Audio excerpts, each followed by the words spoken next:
Hey everyone, David Shapiro here with a video. You might have noticed that my videos are a little bit more sparse lately. And the reason is because I've got three nonfiction books that I'm working on getting out of the door, as well as my trilogy. And I think it's time to really knuckle down and get those. I've achieved a lot of my research goals, and my research will continue um, in terms of artificial cognition.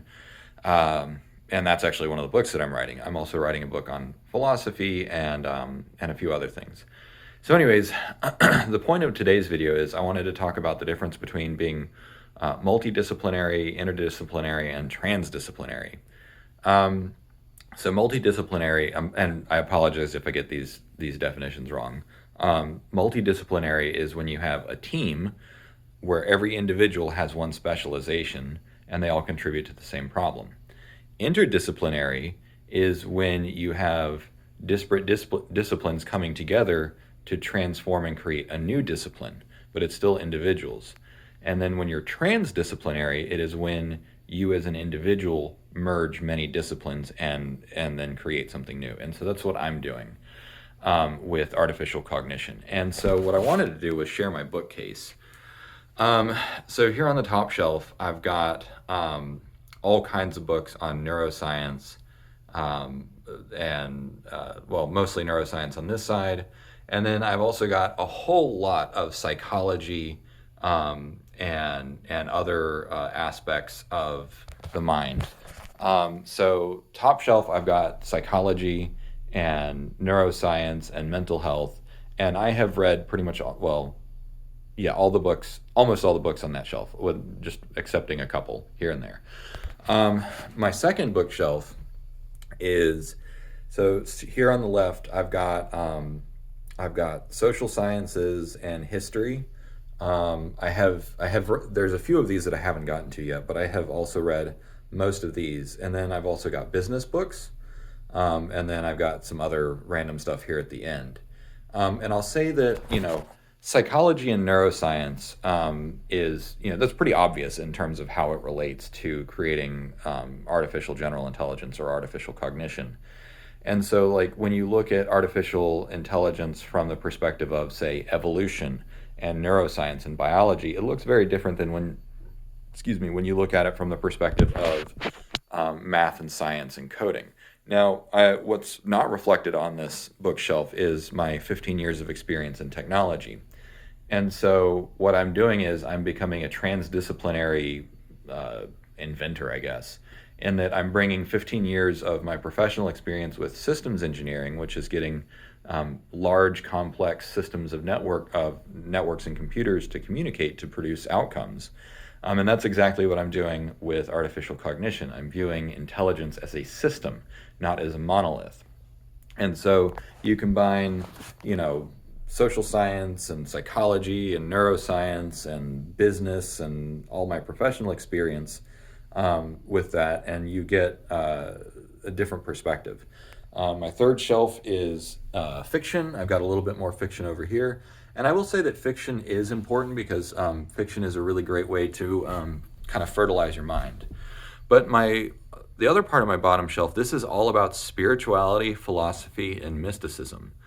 And so I've also read, once again, I've pretty much read almost all of this bookcase, with a few exceptions here and there. And so,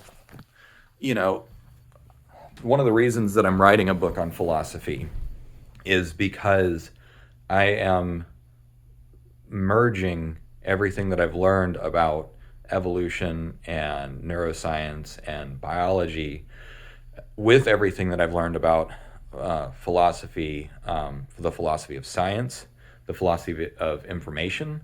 And it's almost like this is a necessary step in order to say, like, this is the underpinning philosophy behind the ethics and morality that I am working on for artificial cognition.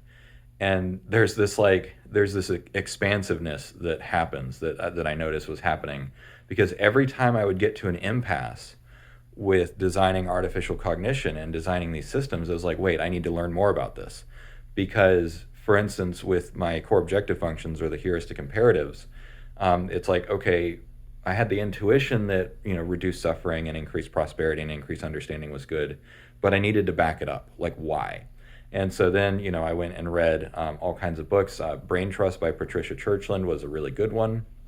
On Task by David Bader, all these other books. And I was like, okay, yes, now I understand that these are actually good objective functions for an artificial entity, and now I can back it up and say why. And everything that I have learned, either professionally or through these books or through my independent research, all comes together in the design of artificial cognition. So anyways, I just wanted to give this update and explain that, you probably won't see many coding videos. They'll probably still happen here and there as I'm doing experiments to write about in my book. So one book that I'm working on is called Useless Platitudes and Truisms. It is a book of proverbs and quotations, and I just submitted that to get test printed yesterday. So hopefully I'll get a physical copy of that back in the next few weeks. That book it was mostly a joke. The point of it was I love quotations and proverbs.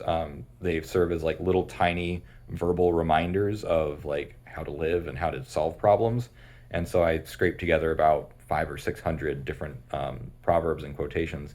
The first draft, I tried to make it with GPT-3, and I ended up having to rewrite the whole thing. So it was originally going to be touted as, this was a book written by AI, but it was too formulaic, and so I had to, give it my own touch. The book on artificial cognition that I'm working on is Symphony of Thought, where I will be documenting the microservices architecture and all the reasoning and philosophy behind it, as well as actually, recording the results, the actual demonstration. So it's not just going to be, abstract theory. It'll be this is what I built, this is how it worked, this is what didn't work, and this is why. So that's Symphony of Thought. My other book, the philosophy one, is called Post-Nihilism, Philosophy for the 21st Century. So the short version of that is that we are in the midst of what I call the nihilistic crisis. The nihilistic crisis is being driven by four primary phenomena in society. The first is childhood abandonment, and that is most commonly seen with children that are when I was little, we were abandoned in front of TV screens. But today it's video games and tablets and interactive, online stuff. But childhood emotional neglect. I found a study that said that 20% of adults report that they were emotionally neglected as children. Although this study did say that that these numbers likely underrepresent the actual truth.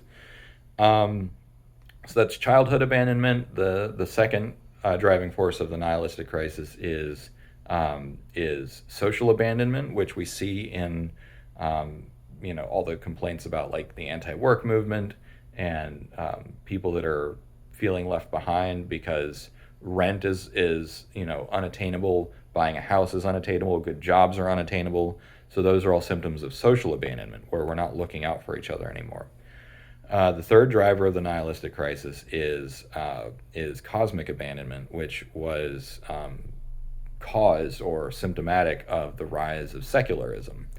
And so I'm not saying, oh, well, we all just need to go back to church. No, what I'm saying is that old paradigms of spirituality are not working for us anymore, and so we need a new paradigm of spirituality, hence all the books on spirituality that I've read. So I've got some ideas about how to reform our approach to spirituality, which will help alleviate that third abandonment, the cosmic abandonment. And then finally, the last phase of the nihilistic crisis is self-abandonment. And self-abandonment comes when you give up hope, right? It is the quagmire of hopelessness and despair. And we see this, it is most symptomatic, it is most worse when you see particularly teenagers becoming school shooters.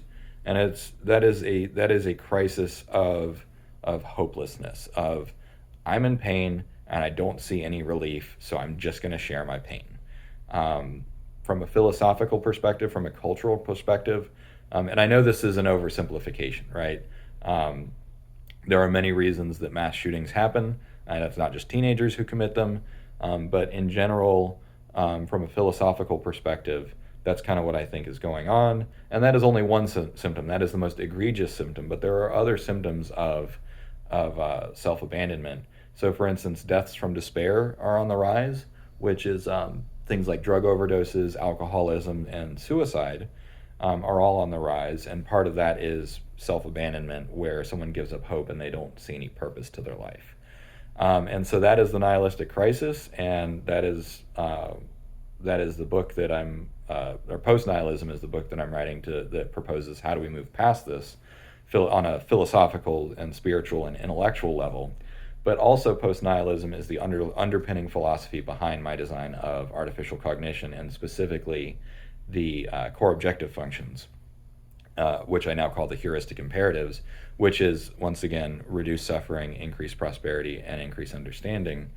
I might be wrong, but it makes sense to me, and people that I talk to about it say it makes sense. I mean, one of my best friends is a philosopher turned physicist, and she's like, yeah, I am proudly a post-nihilist when we talked about it. So maybe I'm onto something. Not everyone's going to get it. That's fine. But yeah, so this video ended up being longer than I wanted it to be. I just wanted to give an update as to what I'm working on and why. And so I've got 6 books that I'm working on. I'm going to get as many of them done as I can, and then I'll be back to presenting on YouTube more regularly. Obviously, showing you the books that I'm writing, that's really boring. So anyways, thanks for watching. Take care, like and subscribe, etc., etc.